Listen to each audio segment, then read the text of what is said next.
6 గ్యారెంటీలను ప్రకటించిన సోనియా గాంధీకి పూనగిరి ఎంపీ కోమటిరెడ్డి వెంకటరెడ్డి కృతజ్ఞతలు చెప్పారు.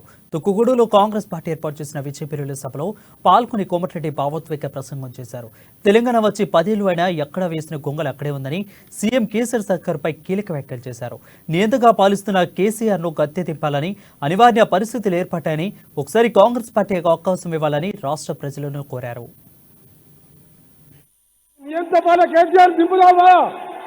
దింపడానికి రెడీ ఉన్నారా? కేసీఆర్ దోచుకుంటుండా లేదా? మీకు ఒక ఇల్లంతా కట్టించిండా? మీకు ఇక్కడ ఉన్నవారు రైతులందరూ ఉన్నారు, 24 గంటల కరెంట్ ఇస్తుంటా? ఏ ముఖం పెట్టుకొని వస్తున్నావు కేసీఆర్?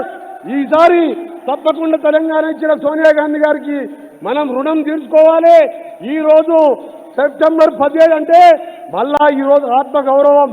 డిసెంబర్ 9 సోనియా గాంధీ గారు పుట్టినరోజు సందర్భంగా ఇచ్చిన ఈ 3-4 నెలల్లో జరగబోయే ఎన్నికల్లో సోనియా గాంధీ గారి బహుమతిగా ఇక్కడ వచ్చిన వాళ్ళందరూ మంత్రికి 100 ఓట్లు వేయించిన 100 సీట్లతోని మనం అధికారం రాబోతున్నాం. అందుకనే చెప్తాను తెలంగాణ సోదరులారా, ఇవాళ ఇంటర్మీడియట్ పేపర్లు ఎగ్జామ్స్ కండక్ట్ చేయరాదు.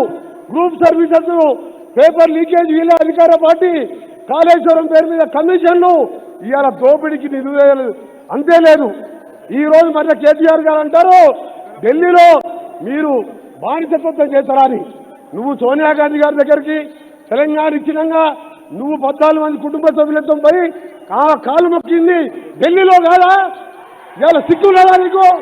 కేసీఆర్ గారు ఒక్కటే గుర్తుపెట్టుకో, సోనియా గాంధీని కాంగ్రెస్ పార్టీని ఒక మాట అంటా సరే నీ పార్టీని నువ్వు ఎప్పుడైతే టీఆర్ఎస్ గా మార్చుకున్నావో నీ